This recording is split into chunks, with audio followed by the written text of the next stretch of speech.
আমরা সবাই দেখতে পাচ্ছি। আমরা লাস্ট দিন এখানে শেষ করেছিলাম, এটা ছিল ডিসলোকেশনের ভেতরে স্ট্রেংথেনিং স্ট্র্যাটেজিজ। আমরা দেখছিলাম অ্যাকচুয়ালি ক্রিস্টাল ডিফেক্টস।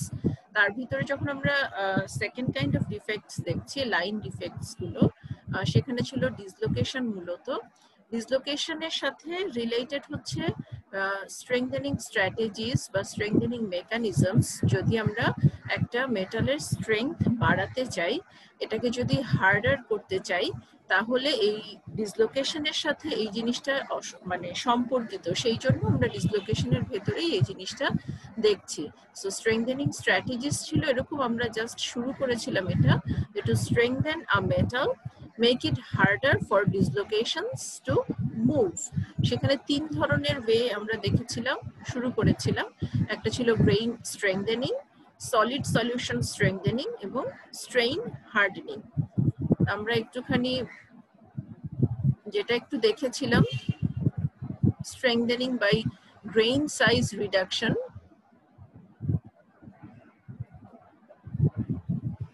সেটা একটু দেখি। Strengthening by grain size reduction ছিল এরকম যে আমরা যত গ্রেইনের সাইজ কমিয়ে দিচ্ছি, একটা মেটালকে লিকুইড অবস্থা থেকে যখন সলিড করা হচ্ছে, এর গ্রেইন সাইজ যদি আমরা ছোট ছোট করে ফেলতে পারি, সেক্ষেত্রে দেখা যাচ্ছিল যে ডিসলোকেশন গুলো মুভ করতে অসুবিধা হয়। যখন ডিসলোকেশন একটা গ্রেইন থেকে আরেকটা গ্রেইনে যাচ্ছে, তখন এর ডিরেকশন অফ মোশনটা বারবার চেঞ্জ হয়ে যায়। একটা গ্রেইনের ভিতরে সে যতটা স্মুথলি মুভ করছে, যখনই তার ডিরেকশন অফ মোশন চেঞ্জ হয়ে যায়, তখন সে একটা বাধা পায়। এই বাধা পাওয়া মানে ডিসলোকেশনটা মুভ করতে পারছে না, আর ডিসলোকেশনটা মুভ করতে পারছে না মানে মেটেরিয়াল ডিফর্ম হচ্ছে না। মানে আমরা যদি একটা মেটেরিয়ালকে ডিফর্ম করার চেষ্টা করি, তাহলে সে বাধা দিবে। যতটা বেশি বাধা দিতে পারবে, সেটা স্ট্রেংথ তত বেশি, সেটা তত বেশি হার্ড হচ্ছে। তাইলে যদি আমরা গ্রেইন সাইজ ছোট ছোট করে ফেলি, সেক্ষেত্রে ডিসলোকেশনের মুভমেন্টটা বাধাগ্রস্ত হবে, যার মানে হচ্ছে ডিসলোকেশন আগাতে পারছে না। ডিসলোকেশন আগাতে পারছে না মানে মেটেরিয়াল ডিফর্ম হচ্ছে না, এবং ডিফর্ম হচ্ছে না মানে মেটেরিয়ালের স্ট্রেংথ বেড়ে যাচ্ছে। এটা আমরা লাস্ট দিন দেখেছিলাম এই গ্রেইন বাউন্ডারিতে কিভাবে ডিসলোকেশনের মোশন বাধাপ্রাপ্ত হয়। এবং আমরা এটাও একটু দেখেছিলাম যে যদি এই অ্যাঙ্গেলটা কম বেশি হয়, যেমন হাই অ্যাঙ্গেল গ্রেইন বাউন্ডারি হতে পারে একটা আরেকটার সাথে কিরকম ওরিয়েন্টেশনে আছে, আবার লো অ্যাঙ্গেল গ্রেইন বাউন্ডারিও হতে পারে। এই দেখো এখানে যে অ্যাটমগুলা যে ওরিয়েন্টেশনে আছে, আর এখানে অ্যাটমগুলা যে ওরিয়েন্টেশনে আছে, এই বরাবর যদি একটা ডিসলোকেশন মুভ করতে থাকে, তখন তাকে যদি এখানে গিয়ে পরের ইয়েতে মুভ করতে হয়, তখন দেখা যাচ্ছে তাকে একদম ওরিয়েন্টেশনটা এই দিকে চলে যাচ্ছে। তো ওর যে যেই দিকে মুভ করছিল সেই ডিরেকশনটা একদম চেঞ্জ হয়ে গেল। মানে ওই বরাবর যদি আমরা একটা লাইন টানি, তখন আমরা দেখছি যে এই অ্যাঙ্গেলটা অনেক হাই, যেটা হচ্ছে অ্যাঙ্গেল অফ মিস অ্যালাইনমেন্ট। আর এখানটায় দেখো এই বরাবর যে যদি কোনো ডিসলোকেশন মুভ করতে থাকে, তাকে খুব বেশি ডিরেকশন চেঞ্জ করতে হচ্ছে না, সে একটুখানি এদিকে সাইড হয়ে ডিরেকশন চেঞ্জ করে চলে যাচ্ছে।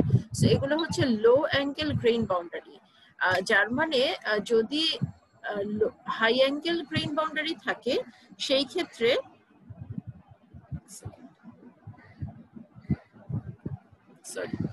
যদি হাই অ্যাঙ্গেল গ্রেইন বাউন্ডারি থাকে, সেক্ষেত্রে ডিসলোকেশনের মুভমেন্ট অনেকটাই বাধাপ্রাপ্ত হয়, যেটা কিনা লো অ্যাঙ্গেল গ্রেইন বাউন্ডারির ক্ষেত্রে অতটা হয় না। যদি সেই রকম ফোর্স দেয়া থাকে, তাহলে লো অ্যাঙ্গেল গ্রেইন বাউন্ডারির ক্ষেত্রে ডিসলোকেশন এক গ্রেইন থেকে আরেক গ্রেইনে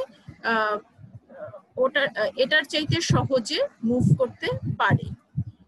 তাহলে আমরা গ্রেইন সাইজ রিডাকশনের মাধ্যমে কিভাবে স্ট্রেংথ বাড়াতে পারি? দেখো, যদি স্মল অ্যাঙ্গেল গ্রেইন বাউন্ডারিজ থাকে, এটা খুব একটা বেশি ইফেক্টিভ না। যদি হাই অ্যাঙ্গেল গ্রেইন বাউন্ডারি থাকে, তাহলে সে স্লিপ গুলা বা ডিসলোকেশনের মুভমেন্টটাকে ব্লক করে দেয় and increase strength of the material. যদি গ্রেইন সাইজ ছোট ছোট হয়, যত ছোট ছোট হবে তত বেশি ব্যারিয়ার, তত বেশি অবস্টেকল থাকবে স্লিপে, তত বেশি বাধাপ্রাপ্ত হবে।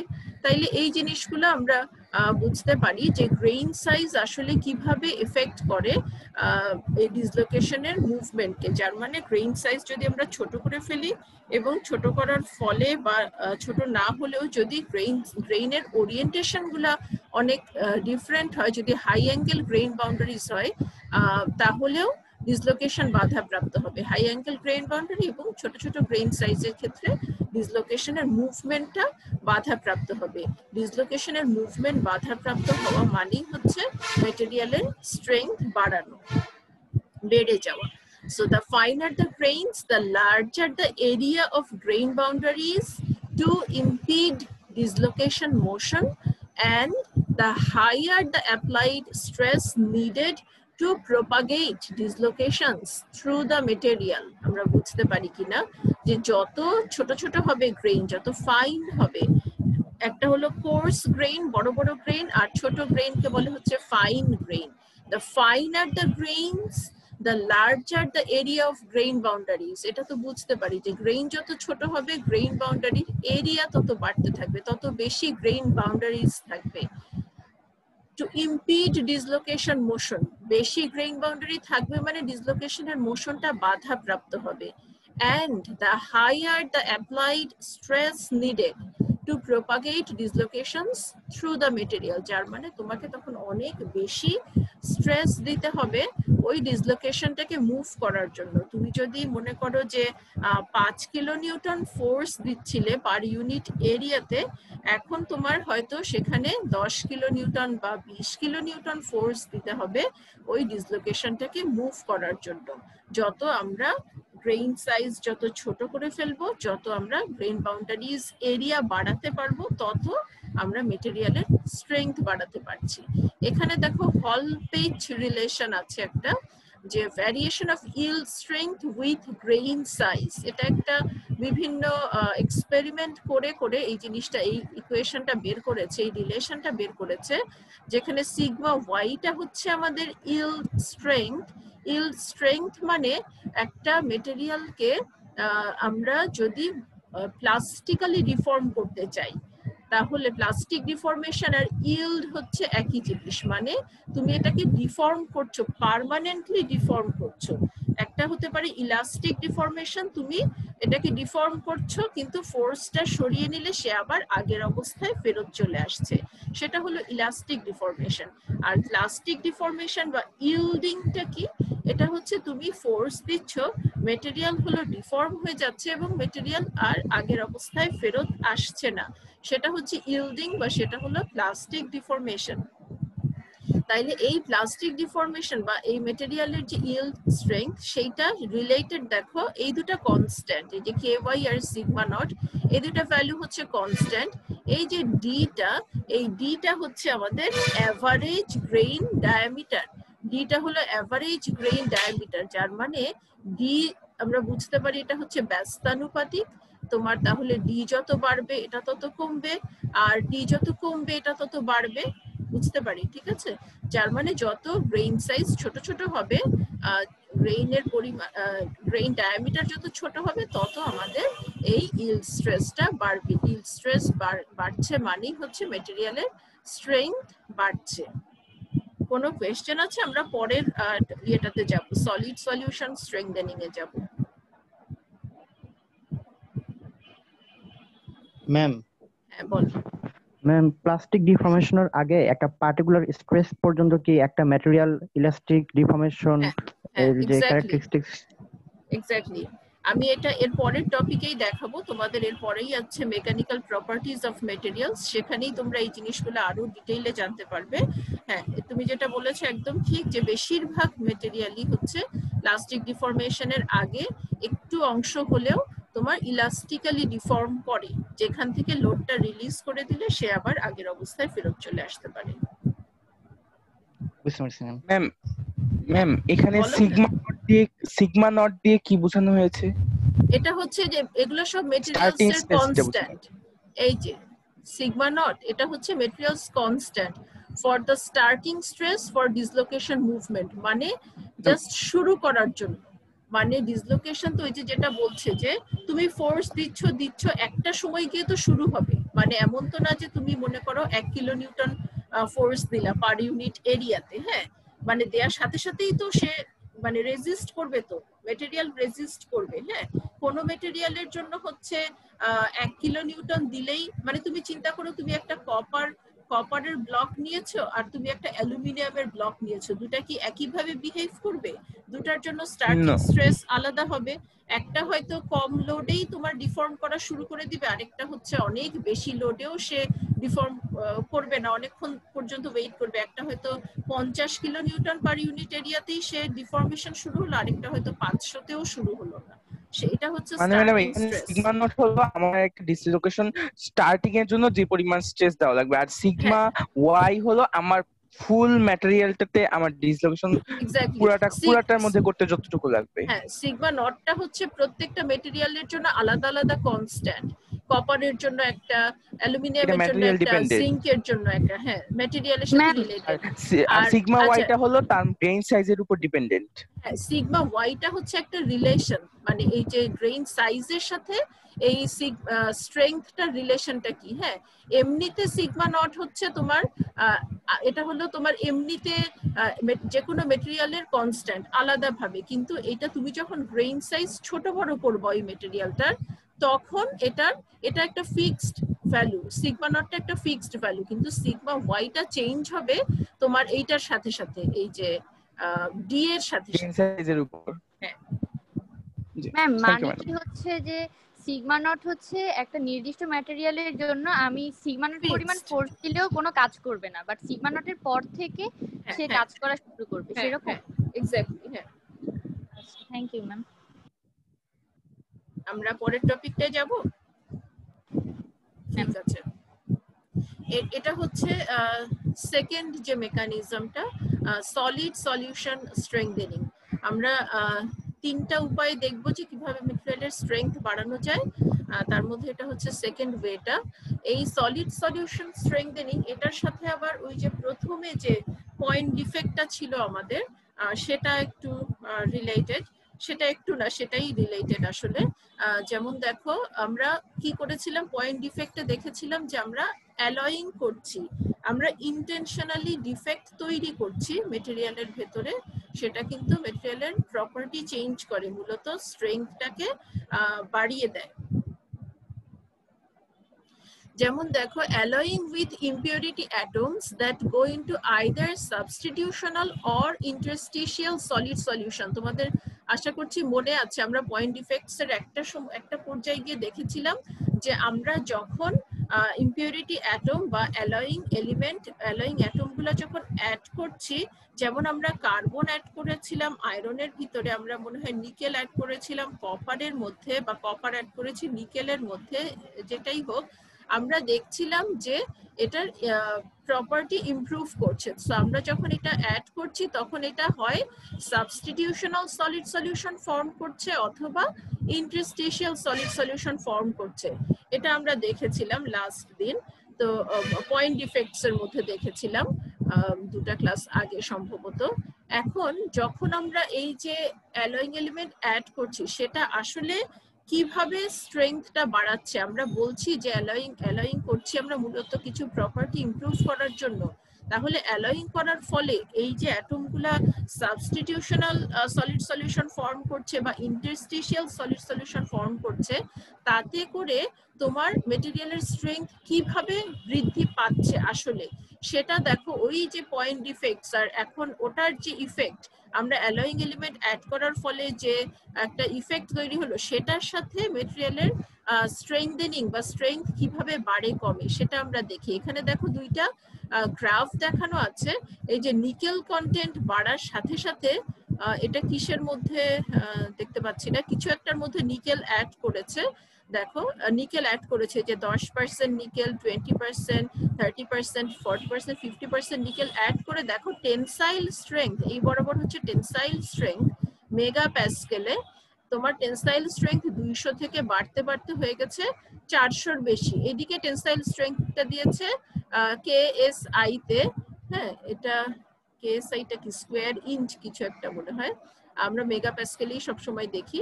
তো নিকেল কন্টেন্ট বাড়ার সাথে সাথে দেখো টেনসাইল স্ট্রেংথটা কতটা বেড়ে গেছে, 200 থেকে প্রায় ডাবলেরও বেশি হয়ে যাচ্ছে যত আমরা নিকেলের পরিমাণ বাড়াচ্ছি। আর একই জিনিস নিকেলের পরিমাণ বাড়ানোর সাথে সাথে ইল্ড স্ট্রেংথ আছে। ইল্ড স্ট্রেংথ আর টেনসাইল স্ট্রেংথ কি সেটা আমরা মেকানিক্যাল প্রপার্টিজ যখন দেখব তখন দেখব, এখন আর অত ডিটেইলে এটার মধ্যে যাই না, এর পরের লেকচারই হবে ওটার। তো এমনিতে দেখো যে স্ট্রেংথ, যদি ওভারঅল স্ট্রেংথ চিন্তা করি আমরা, যে স্ট্রেংথ বাড়ছে মেটেরিয়ালের, নিকেল কন্টেন্ট বাড়ার সাথে সাথে স্ট্রেংথ প্রায় ডাবল হয়ে গেছে। সো আমরা দেখতে পাচ্ছি যে আমরা অ্যালয়িং এলিমেন্ট অ্যাড করছি বা ইম্পিউরিটি অ্যাটম অ্যাড করছি, তাতে করে স্ট্রেংথ বেড়ে যাচ্ছে। কিভাবে বেড়ে যাচ্ছে সেটাই আমরা এখন দেখব strengthening মেকানিজমে। So alloys are usually stronger than pure metals because impurity atoms that go into solid solution cause lattice strains on the surrounding host atoms. As a result, these impurities interact with dislocation strain fields and hinder dislocation motion. এই যে যখন আমরা impurity atom add করছি তখন কি হচ্ছে, impurity atom add করার ফলেও কিন্তু এটার আশেপাশে একটা স্ট্রেইন ফিল্ড তৈরি করছে। সেই স্ট্রেইন ফিল্ডটা ডিসলোকেশনের যে স্ট্রেইন ফিল্ড আছে সেটার সাথে একটা ইন্টারঅ্যাক্ট করে সে ডিসলোকেশনের মোশন বাধা দেয়। দেখো কিরকম, আরেকটু যদি ফিগারটা দেখি তাইলে ক্লিয়ার হবে। এটা হচ্ছে এমনিতে একটা এজ ডিসলোকেশন, সেটার আশেপাশে কি ধরনের স্ট্রেইন ফিল্ড থাকে আমরা এখন এটা জানি, যে যখন একটা এজ ডিসলোকেশন এখানে আছে এর আশেপাশে হচ্ছে একটা কম্প্রেসিভ স্ট্রেইন, কারণ এখানে জোর করে মনে হচ্ছে একটা extra half plane of atoms বসে পড়েছে, তাহলে এর আশেপাশে একটা কম্প্রেসিভ জোন আছে। আর এটার জাস্ট অপোজিট সাইডটায় আছে একটা টেনসাইল জোন। এটা আশা করছি তোমাদের মনে আছে, আমরা যখন ডিসলোকেশনের ক্যারেক্টারিস্টিক্স দেখেছিলাম, বা তোমরা এখান থেকে এমনিতেও বুঝতে পারো যে যখন একটা জায়গায় এক্সট্রা ভাবে কিছু বসে পড়েছে সে এটার আশেপাশে একটা স্ট্রেস তৈরি করছে, সেটা হচ্ছে কম্প্রেসিভ স্ট্রেস। আর এর কারণ এই অ্যাটমগুলা এটার সাথে লিঙ্কড, বন্ডেড এই অ্যাটমগুলা, এবং এই লাইন অফ অ্যাটমটা এটার সাথে bonded.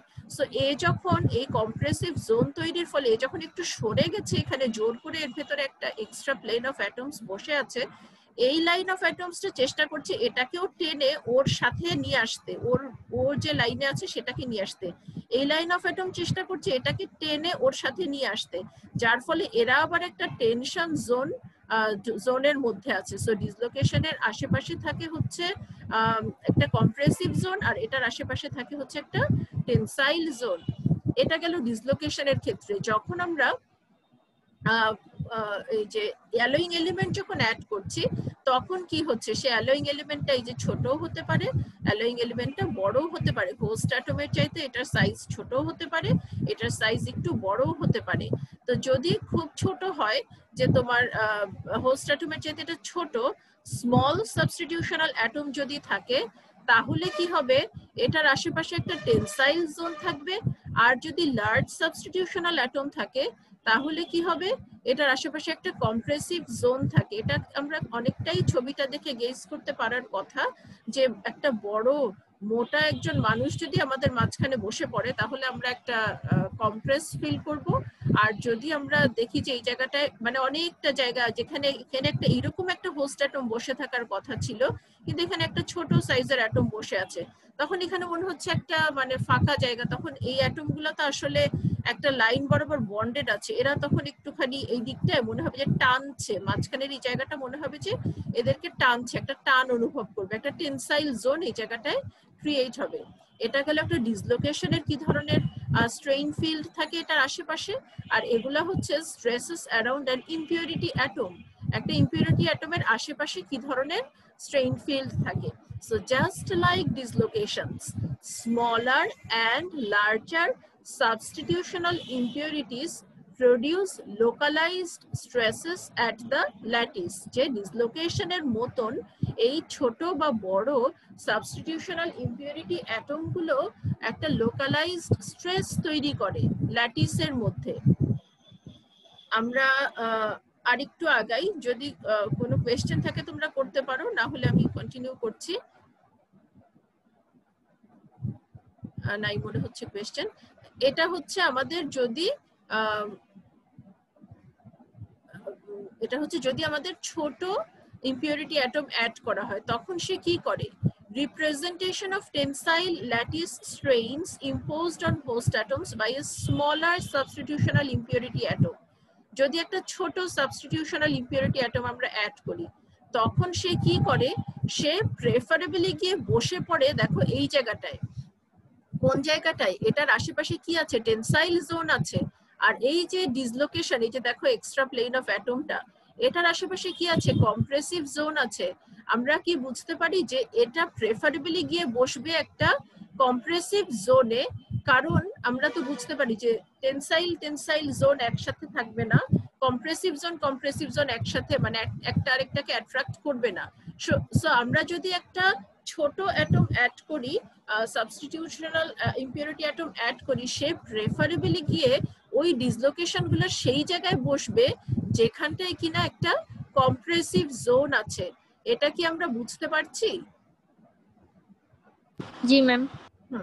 Possible locations of smaller impurity atoms relative to an age dislocation such that there is partial cancellation of impurity dislocation lattice strains। মানে সবসময় তো হচ্ছে এরা স্ট্রেস রিলিফ করার চেষ্টা করবে, এরা কিন্তু কেউ স্ট্রেসড অবস্থায় থাকতে চায় না।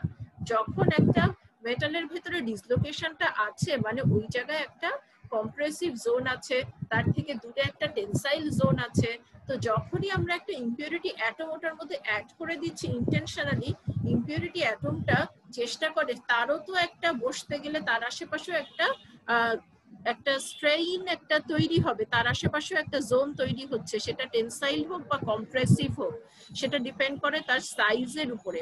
তো সে চেষ্টা করবে প্রেফারেবলি গিয়ে এমন জায়গায় বসতে যাতে করে ওই যে ক্যান্সেল হয়ে যায়, মানে পার্শিয়ালি হলেও ক্যান্সেল হয় ইম্পিউরিটি ডিসলোকেশন ল্যাটিস স্ট্রেইনস। দুইটার কারণেই কিন্তু একটা স্ট্রেইন ফিল্ড তৈরি হয়, এটার কারণেও হয় আবার ডিসলোকেশন থাকার কারণেও হয়।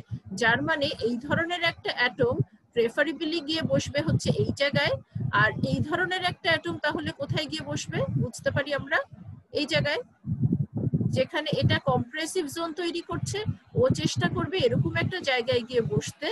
দেখো এই যে যদি তোমার বড় সাইজের ইম্পিউরিটি অ্যাটম হয় তখন কি করবে, সে গিয়ে প্রেফারেবলি বসবে এই যে এই জায়গাটাতে, এই যে এখানে ডিসলোকেশন, এখানে একটা কম্প্রেসিভ জোন, এর আশেপাশেও একটা কম্প্রেসিভ জোন, চেষ্টা করবে সে একটা টেনসাইল জোনে গিয়ে বসে পড়ার জন্য এই ইম্পিউরিটি অ্যাটম গুলা। So representation of compressive strains imposed on host atoms by a larger substitutional impurity atom, a figure A, and possible locations of larger impurity atoms relative to an age dislocation such that there is partial cancellation of impurity dislocation lattice strains। যার মানে সে preferably কে এমন একটা জায়গায় বসবে যাতে করে দুজনেরই স্ট্রেসটা রিলিভ হয়, একটা কম্প্রেসিভ জোন সহ একটা অ্যালয়িং এলিমেন্ট সে গিয়ে বসবে একটা টেনসাইল জোনে, আর একটা টেনসাইল জোন সহ একটা অ্যালয়িং এলিমেন্ট সে গিয়ে বসবে একটা কম্প্রেসিভ জোনে। এর ফলে কি হবে, যখনই এর আগে এরকম প্রেফারেবলি এই সমস্ত জায়গায় বসে পড়লো তখন কি হবে, একটা পার্শিয়াল ক্যান্সেলেশন হবে ইম্পিউরিটির কারণে যে ল্যাটিস স্ট্রেইন ছিল এবং ডিসলোকেশনের কারণে যে ল্যাটিস স্ট্রেইন ছিল, এদের একটা ক্যান্সেলেশন হবে, মানে যতটা সম্ভব স্ট্রেইন রিলিজড হবে, কম্প্রেসিভ আর টেনসাইল মিলে একটা আরেকটাকে কাটাকাটি করে একটা রিলিজ হবে। So greater applied stress is necessary to first initiate and then continue plastic deformation for solid solution alloys as opposed to pure metals। যার মানে এটা কিন্তু এখন এমনিতে যেভাবে করে মুভ করতো, মনে করো অ্যালয়িং এলিমেন্ট আমরা দেই নাই, এমনিতে ডিসলোকেশন তো থাকেই, যে কোনো এর ভিতরে ম্যাটেরিয়ালের ভিতরে ডিসলোকেশন থাকবেই, তো ওই ডিসলোকেশন সহ অ্যালয়িং এলিমেন্ট অ্যাড করার আগে সেটাকে ডিফর্ম করার জন্য যেই পরিমাণ স্ট্রেস দেওয়ার দরকার, এই অ্যালয়িং এলিমেন্ট অ্যাড করার ফলে এখন কিন্তু ওই ডিসলোকেশনের যে কারণে যে স্ট্রেসটা ছিল সেটা কিন্তু অনেকটাই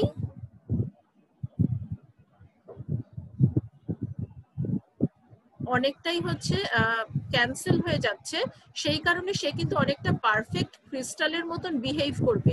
সো একটা পারফেক্ট ক্রিস্টালকে ডিফর্ম করার জন্য অনেক বেশি আরো স্ট্রেস দেওয়ার প্রয়োজন হয়।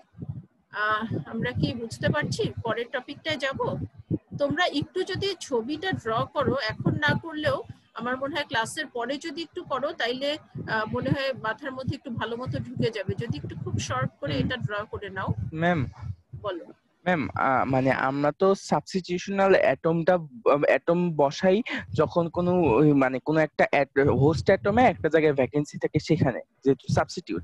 এখন আমরা যেখানে এখানে যেভাবে বলতেছি যে আমরা একটা কম্প্রেস জোনে বা একটা টেনসাইল জোনে আমি একটা নিউ অ্যাটম সাবস্টিটিউট করতেছি, তো ওইখানে কি আমার একটা সাবস্টিটিউট করার মতো জায়গা থাকবে? এটা কিভাবে আমি এনশিওর করব? আমাকে একটু একটা সেকেন্ড সময় দাও, কেউ একজন এসেছে বারবার বলছে। হ্যাঁ, একটু হোল্ড করো।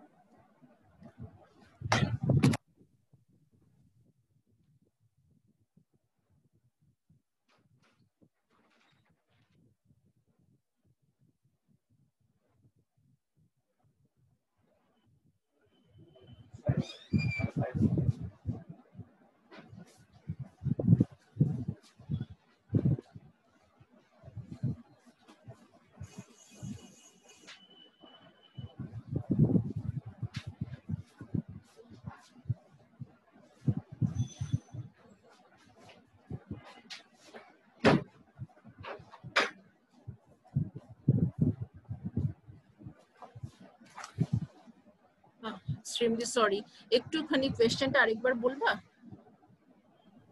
ম্যাডাম আমরা তো বলতেছিলাম এখানে আমরা সাবস্টিটিউশনাল অ্যাটম বসাবো। এখন সাবস্টিটিউশনাল অ্যাটম আমরা বসাই যখন আমার একটা হোস্ট অ্যাটম গুলোর মধ্যে একটা মানে একটা এমন ভ্যাকেন্সি থাকে যেখানে আমি একটা সাবস্টিটিউট করতেছি।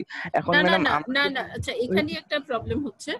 আমরা কিন্তু মানে ভ্যাকেন্সি তো থাকেই, হ্যাঁ, ডিসলোকেশনও থাকে, ভ্যাকেন্সিও থাকে, কিন্তু যখন আমরা সাবস্টিটিউশনাল অ্যাটম অ্যাড করি তখন কিন্তু মানে ভ্যাকেন্সি আছে জন্য অ্যাড করছি তা না, ও কিন্তু এই হোস্ট অ্যাটমটাকে সরাই দিয়েও কিন্তু সে ওই জায়গায় বসে।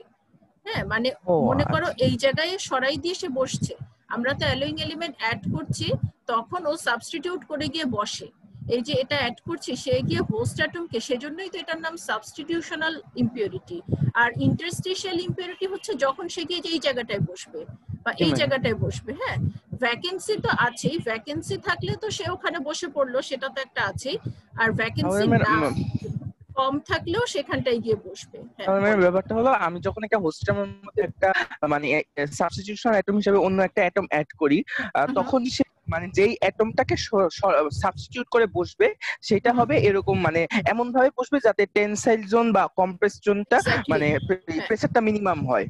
এক্স্যাক্টলি, মানে সে চেষ্টা করবে এই যে একটা কম্প্রেসিভ স্ট্রেস আছে, এই যে এই অ্যাটমটা গিয়ে চেষ্টা করবে হচ্ছে এই যে এর আশেপাশে তো টেনসাইল জোন, সে গিয়ে চেষ্টা করবে এরকম একটা জায়গায় কম্প্রেস জোন একটা জায়গায় বসা যাতে প্রেসারটা মিনিমাইজ হয়ে যায়। হ্যাঁ, একদম ক্যান্সেল হয়ে গেলে তো গেল, আদারওয়াইজ যত মিনিমাইজ হয়। হ্যাঁ, আর বড়টা হচ্ছে যখন ইয়ে থাকে তখন সে চেষ্টা করবে এমন জায়গায় বসার জন্য যাতে এরকম জায়গায় বসার জন্য যাতে করে টেনসাইল জোনে বসবে, যাতে কম্প্রেশন আর টেনসাইল মিলে যায়। Thank you madam.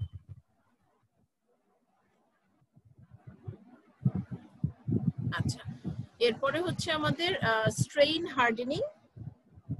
এটা হচ্ছে third kind of strengthening mechanism, যেখানে আমরা মেটেরিয়ালকে ডিফর্ম করে এটার স্ট্রেংথ বাড়াচ্ছি। হ্যাঁ, এটা হলো এতক্ষণ হচ্ছে যে দেখছিলাম যে কিভাবে আমরা অ্যালোয়িং এলিমেন্ট অ্যাড করে বা গ্রেইন সাইজ ছোট ছোট করে মেটেরিয়ালের ডিফর্মেশনটাকে আমরা বাধাগ্রস্ত করতে পারি। এখন কি করছি, আমরা মেটেরিয়ালটাকেই ডিফর্ম করে এটার স্ট্রেংথ বাড়াচ্ছি। কিভাবে দেখি? The phenomena whereby a ductile metal becomes harder and stronger as it is plastically deformed. এটাকে আমরা intentionally deform করে এটার strength বাড়াচ্ছি। এটার আরো কিছু নাম আছে, also known as work hardening, or because the temperature at which deformation takes place is cold relative to the melting temperature of the metal, cold working. আরো দুটো নাম আছে, ওয়ার্ক হার্ডেনিং, কোল্ড ওয়ার্কিং। এবং এটা একটু জেনে রাখা যে বেশিরভাগ মেটালই স্ট্রেইন হার্ডেন হয় হচ্ছে রুম টেম্পারেচারে। আমরা বুঝতে পারছি কিনা যে আমরা মেটেরিয়ালকে ডিফর্ম করছি, ডিফর্ম করে আমরা এটার স্ট্রেংথ বাড়াচ্ছি। একটু আমরা দেখি কিভাবে আমরা ডিফর্ম করি, সেই ওয়েগুলা দেখি। এই দেখো, একটা মনে করো ডাই আছে, যে ব্লু কালার যেটা সেটা ডাই, এটার মধ্যে একটা পিস অফ মেটাল তুমি রেখেছো, হ্যাঁ, এটাকে রেখে তুমি করছো কি, জোরে প্রেস করছো, খুব জোরে। এটাকে বলে ফোর্জিং করা। আমরা ম্যানুফ্যাকচারিং যখন পড়বো, ফেব্রিকেশন টেকনিক্স মেটালের যখন পড়বো, তখন এই ছবিটা আমি আবার দেখাবো তোমাদের। এখন শুধু একটু ডিফর্মেশন বোঝার জন্য যে কি ভাবে আমরা মেটেরিয়ালকে ডিফর্ম করতে পারি। মানে তুমি জোরে প্রেস করছো, বড় অনেক বেশি লোড দিয়ে তুমি এটার উপরে করছো, তখন কি হয়, এই ডাইয়ের শেপটা সে নিয়ে নেয়, ফোর্জড পিসটা হয়ে যায় এই যে এরকম। হ্যাঁ, এটা হচ্ছে ফোর্জিং করে, দুই পাশ থেকে ফোর্স দিয়েছে, মেটেরিয়ালের শেপটা চেঞ্জ হয়ে গেল। এই যে মেটেরিয়ালকে আমরা ডিফর্ম করলাম, একটা ছিল চারকোনা মতো একটা শেপ ছিল, এটাকে আমরা একটু রাউন্ড মতো করে ফেললাম। তো এটা অনেক বেশি ফোর্স দিতে হয়, কারণ এটা তো সলিড অবস্থায় আছে, এটা হয়তো সামান্য হিট করা হয়েছে, এটা কিন্তু লিকুইড হয়নি, সামান্য হিট করা হয়েছে, সেখানেই হচ্ছে তোমার জোরে ফোর্স করেছে দুই পাশ থেকে, তারপরে মেটেরিয়ালের সাইজটা চেঞ্জ হয়ে গেছে। এটা হলো ফোর্জিং, আমরা মেটেরিয়ালকে ডিফর্ম করলাম। এরপরে হচ্ছে রোলিং। রোলিং আমরা একটু এমনিতেও বুঝি যে দুই পাশে রোলার আছে, রোলারের মধ্য দিয়ে একটা জিনিস যাচ্ছে। এগুলো মনে করো যে প্লেট আছে, মনে করো যে 20 মিলিমিটার থিকনেসের প্লেট আছে, মেটাল প্লেট, এটাকে তুমি রোলারের মধ্য দিয়ে পাস করাচ্ছ। রোলারের ভিতরের তোমার ইয়েটা হচ্ছে 18 মিলিমিটার মনে করো গ্যাপটা, তখন কি হবে, প্লেটের থিকনেসটা একটু কমে যাবে, প্লেটটা একটু লম্বা হয়ে যাবে। তারপরে এরকম ভাবে তুমি কমাতে কমাতে কমাতে একদম শীট বানাই ফেললাম, মনে করো খুবই কম থিকনেসের পাতলা পাতলা মেটালের শীট বানাই ফেললাম। মানে আমরা অনেক রোলিং করে করে করে এটার থিকনেসটা অনেকটা কমিয়ে ফেললাম, মেটেরিয়ালকে ডিফর্ম করলাম। মেটেরিয়াল হচ্ছে যে মোটা ছিল, সেটাকে আমরা পাতলা বানিয়ে ফেললাম, এটাও এক ধরনের ডিফর্মেশন। আরেকটা হতে পারে, আমরা এই যে বিলেট, যেটা এটা হচ্ছে মেটালটা, এটা আমরা রেখেছি এখানে বিলেটটা, এপাশ থেকে হচ্ছে আমরা ফোর্স দিচ্ছি, একটা ডাইয়ের মধ্য দিয়ে বেরিয়ে আসছে। তোমরা কি ছোট থাকতে বা বড় হয়ে ওই যে ইয়ে দিয়ে খেলেছো না, যেভাবে করে আমরা ঠিক কাদা মাটি দিয়ে কোনো শেপ দেই, হ্যাঁ, বা তুমি এমনিতে বুঝো তো, ডাইয়ের মধ্য দিয়ে নুডলস মনে করো একটা তুমি পিস অফ, যে ছোট বাচ্চারা এখন খেলে প্লেডো বলে ওটাকে, দেখেছো কিনা তোমরা, যে ওখানে দেখবা যে মেটেরিয়াল ফেব্রিকেশন টেকনিক গুলো একদম ওই রকম। তুমি যদি একটা মনে করো একটা রুটির শেপ দিতে চাও, তুমি ফোর্জিং করে রুটির শেপটা দিতে পারবে, একটা ডাইয়ের মধ্যে তুমি প্রেস করে একটা শেপ দিয়ে ফেললা। তারপরে মনে করো তুমি নুডলস শেপ করতে চাচ্ছ, তখন তুমি কি করবা, ডাইটা হচ্ছে অনেকগুলো ফুটো ফুটো শেপ করা, সেটার মধ্যে দিয়ে তুমি ওই যে ইয়েটা, যে ডোটা যেটা আছে সেটাকে পাস করিয়ে দাও। এটাও তাই, যে আমরা যদি একটা যদি ডাইয়ের মধ্য দিয়ে এটাকে পাস করি, তাহলে পাইপের মতন শেপ হয়ে এটা বেরিয়ে আসবে, বা একটা রেল লাইনের স্লিপারের মতন শেপ হয়ে বেরিয়ে আসবে, যেরকম শেপ আমরা চাই, বা রডের মতন শেপ হয়ে বেরিয়ে আসতে পারে, হ্যাঁ, এরকম। আর আরেকটা হচ্ছে যে আমরা ডাইয়ের মধ্য দিয়ে টানছি, টেনে অনেক লম্বা করে ফেলছি, মনে করো যেগুলো যে কেবল বা ওয়্যার ড্রয়িং করে যখন, তখন এরকম ভাবে টেনসাইল ফোর্স দিয়ে টেনে টেনে এটাকে ডাইয়ের মধ্যে দিয়ে টেনে টেনে লম্বা করে ফেলছি। তো এরকম অনেকগুলো, এখানে এটা কিন্তু রোলার না, এটা হচ্ছে রোলার, এটা রোল হচ্ছে একটা প্রেসার দিচ্ছে, এটা রোলার না, এটা শুধু এটার একটা নির্দিষ্ট গ্যাপ আছে, সেটার মধ্যে দিয়ে টান দিয়ে দিয়ে আমরা লম্বা করে এটাকে ডিফর্ম করছি। তো এইগুলা হচ্ছে বিভিন্ন ধরনের ডিফর্মেশন প্রসেস, যেগুলোর মাধ্যমে আমরা মেটেরিয়ালের স্ট্রেংথ বাড়ায় ফেলি। একটু আমি যদি তোমাদের দেখাই, এই দেখো, রোলিং এর আগে এটার গ্রেইন গুলা ছিল এইরকম, একটা মেটাল, সেটা রোলিং এর আগে এটা মাইক্রোস্কোপের নিচে আমরা মাইক্রো স্ট্রাকচার দেখছি, এটার গ্রেইন গুলা ছিল এরকম সাইজের। এখন দেখো এটা রোলিং করেছি, আমরা চ্যাপটা করে ফেলেছি, মনে করো একটা প্লেটকে আমরা শীট বানিয়ে ফেলেছি। এখন দেখো এটার গ্রেইন গুলা কি হয়েছে, রোলিং ডিরেকশন বরাবর, যেই বরাবর রোলিং হয়েছে সেই বরাবর গ্রেইন গুলো দেখো কিরকম লম্বা লম্বা হয়ে গেছে। একটাকে বলছে আইসোট্রপিক, একটাকে অ্যানাইসোট্রপিক মেটেরিয়াল, সেগুলা কি আমি পরের দিন বলবো। এখন শুধু একটু দেখে নাও যে রোলিং এর ফলে এটার কি ধরনের ডিফর্মেশন হয়েছে। আমরা কি বুঝতে পারছি যে ডিফর্ম যখন আমরা করছি, তখন কি হয়, এই যে বিভিন্ন ধরনের ডিফর্ম করার মেকানিজম আমরা চ্যাপটা করে ফেলতে পারি চাপ দিয়ে, আমরা রোলারের মধ্য দিয়ে পাস করে এটা থিকনেস কমাই ফেলতে পারি, আমরা একটা ডাইয়ের ভিতর দিয়ে এটাকে এক্সট্রুড করতে পারি, এটাকে এক্সট্রুশন বলে, আমরা টেনে লম্বা করতে পারি, টেনসাইল ফোর্স দিয়ে ওয়্যার টাইপের জিনিস বানাতে পারি। এগুলো বিভিন্ন ধরনের কোল্ড ওয়ার্কিং বা স্ট্রেইন হার্ডেনিং অপারেশনস। হ্যাঁ, work hardening, strain hardening, cold working, অনেকগুলো নাম আছে। হ্যাঁ বলো। ডাই দিয়ে কি বোঝাচ্ছে? ডাইটা দিয়ে ডাই হচ্ছে তোমার এই জন্যই বললাম ওই যে ছোটদের ওই জিনিসগুলো নিয়ে খেলাধুলার অভ্যাস আছে কিনা বা নিজেরা ছোটবেলায় খেলেছে কিনা, ছাঁচ, একটা ছাঁচ আর কি। মনে করো যে ঠিক ছাঁচও না, মনে করো তুমি একটা জিনিসকে রাউন্ড শেপ দিতে চাচ্ছ। হ্যাঁ, এই যে মনে করো একটা রাউন্ড শেপ দিতে চাচ্ছ, তখন তুমি কি করবে, একটা জিনিস বানাবা যেটা হচ্ছে যে রাউন্ড শেপের। হ্যাঁ, তখন তুমি হচ্ছে যে সেটার মধ্যে পুরো জিনিসটা ঢুকাই দিবা, দিয়ে চাপ দিবা, তখন তোমার যে ওটাও রাউন্ড শেপের হয়ে যাবে। ওই ছাঁচটা আর কি, যেটা দিয়ে তুমি শেপটা দিচ্ছ। বুঝে গেছে ম্যাম, বুঝছি ম্যাম। আমি ডাইয়ের তো আর কোনো ছবি টবি এখানে রাখি নাই, তাহলে বুঝতা। এমনিতে চিন্তা করো যে একটা মাটি দিয়ে জিনিস বানাচ্ছ বা খাবার জিনিস যখন বানায় বা বাচ্চারা যখন খেলে, যদি কোনো স্পেসিফিক শেপ দিতে চাও, রাউন্ড শেপ। হ্যাঁ, মনে করো তুমি যে গ্লাস বসায় বসায় যদি কাটো, একটা রুটির পিসকে যদি গ্লাস বসিয়ে কাটো, তাইলে কি হবে, সে রাউন্ড, সুন্দর রাউন্ড শেপের হবে। বা তুমি যদি চারকোনা শেপ চাও, তখন কি হবে, তুমি একটা চারকোনা কোনো কিছু দিয়ে যদি ওটাকে কাটো, একটা রুটির পিসকে, তখন সেরকম চারকোনা ছোট ছোট জিনিস হবে। বা ট্রায়াঙ্গেল শেপ করে কাটতে পারো। হ্যাঁ, জাস্ট বসিয়ে দিলে ওই শেপটা বের হয়ে আসবে। তো এইরকম আর কি, যেমন কেক বানানোর জন্য ওই যে ডাইস থাকে না কেকের জন্য, এরকম হচ্ছে ডাইটা। মেটালের জন্য এরকম আছে খাবার বানানোর জন্য। আমি নেক্সট দিন তাহলে তোমাদের আরো কিছু ডাই ছবি টবি দেখাবো, তাইলে একটু ক্লিয়ার হবে। তো এগুলা হচ্ছে ডিফরমেশন করার বিভিন্ন টেকনিক। এখন কি হয়, কেন এইটার মাধ্যমে আমাদের স্ট্রেংথটা আসলে বেড়ে যাচ্ছে? স্ট্রেংথটা বেড়ে যাচ্ছে কারণ স্ট্রেইন হার্ডেনিং এর সময় কি হয়, অবস্টেকল হিসেবে already existing dislocations offers obstruction in motion of other dislocations. আমাদের মেটালের মধ্যে তো অলরেডি ডিসলোকেশন আছেই। যখন আমরা এই যে বিভিন্ন রকম ভাবে মেটেরিয়ালের শেপ চেঞ্জ করতে যাচ্ছি, আমরা ফোর্জিং করছি, আমরা রোলিং করছি, হ্যাঁ, আমরা এক্সট্রুশন করছি, তখন কি হচ্ছে, এর ভেতরে অলরেডি যে ডিসলোকেশন আছে, সে কি করবে, সে তো সবসময় বাধা দিবে, তাই না? ডিসলোকেশন তো সহজে মুভ করতে, তোমার হলো যে যখন তুমি এটাকে ডিফর্ম করছো, তখন এটার ভিতরে ডিসলোকেশন মুভমেন্ট হবে। ডিসলোকেশনের মুভমেন্ট হওয়ার জন্য কি হবে, একটা ডিসলোকেশন আরেকটা ডিসলোকেশনকে মিট করবে, যেটা কিনা সবসময় যে ডিফারেন্ট কাইন্ড অফ ডিসলোকেশন হবে এরকম তো না, ডিসলোকেশনের মাল্টিপ্লিকেশন হবে। তোমাদের এই ছবিটা মনে আছে কিনা, এই যে যদি একই ধরনের দুটো ডিসলোকেশন কাছাকাছি চলে আসে, তখন তো রিপালশন হবে, আর যদি ডিফারেন্ট কাইন্ড অফ ডিসলোকেশন কাছাকাছি আসে, তখন অ্যাট্রাকশন হবে। কিন্তু বেশিরভাগ ক্ষেত্রেই কেসটা হয় হচ্ছে এটা, যে যখন আমরা একটা মেটেরিয়ালকে ডিফর্ম করছি, তখন এই ডিসলোকেশন, অলরেডি তো মেটালের ভিতরে ডিসলোকেশন গুলো আছে, তখন এই ডিসলোকেশন গিয়ে মিট করছে এই ডিসলোকেশনকে।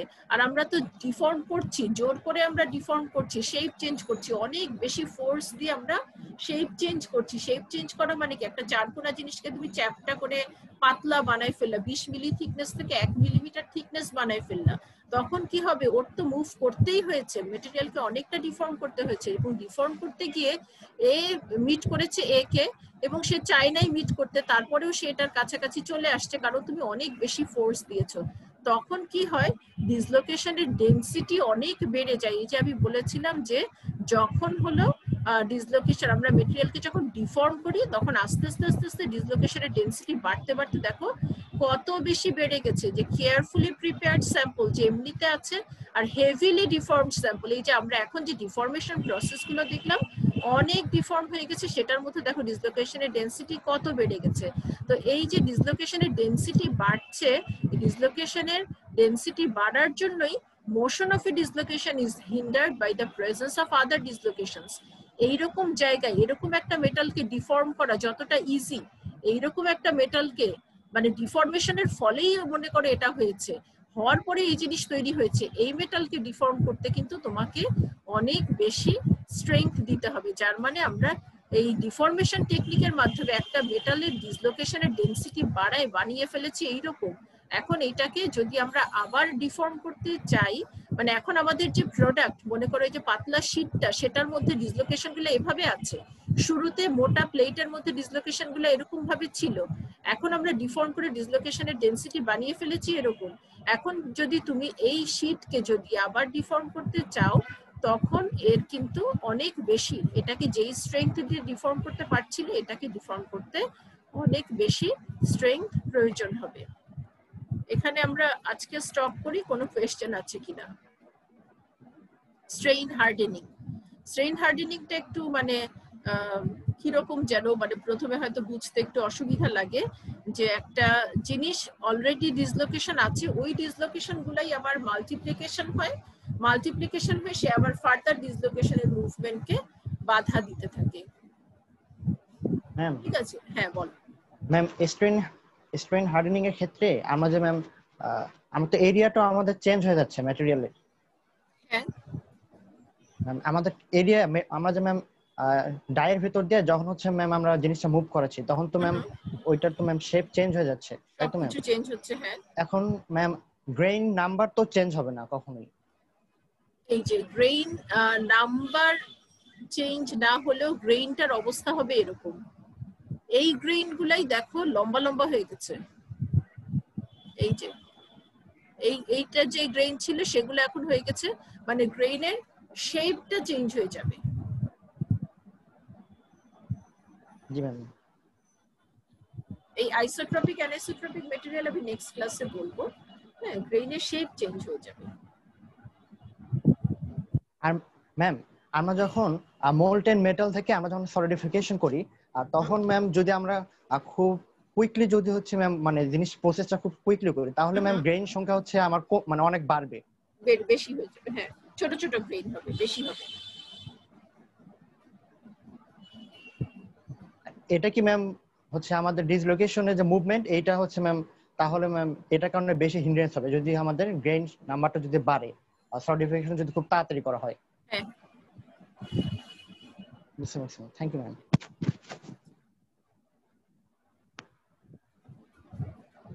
আর কোনো কোয়েশ্চেন না থাকলে আজকে আমরা স্টপ করে দিচ্ছি। তোমরা একটু দেখো, এই তোমরা একটু নিজেরা ছবিগুলো ড্র করো, ঠিক আছে? স্ট্রেইন হার্ডেনিং আমি কালকে আবার একটু বলবো, বলে তারপরে এই টপিকটা শেষ করে আমরা মেকানিক্যাল প্রপার্টিজে যাব। তোমরা একটু ছবিগুলো দেখো, নিজেরা ড্র করার চেষ্টা করো, আর যদি কোনো আরো বোঝার অসুবিধা থাকে এটা আগামীকালকে জিজ্ঞেস করতে পারো। ঠিক আছে, থ্যাংক ইউ সবাইকে। আসসালামু আলাইকুম ম্যাম। Thank you. আসসালামু আলাইকুম।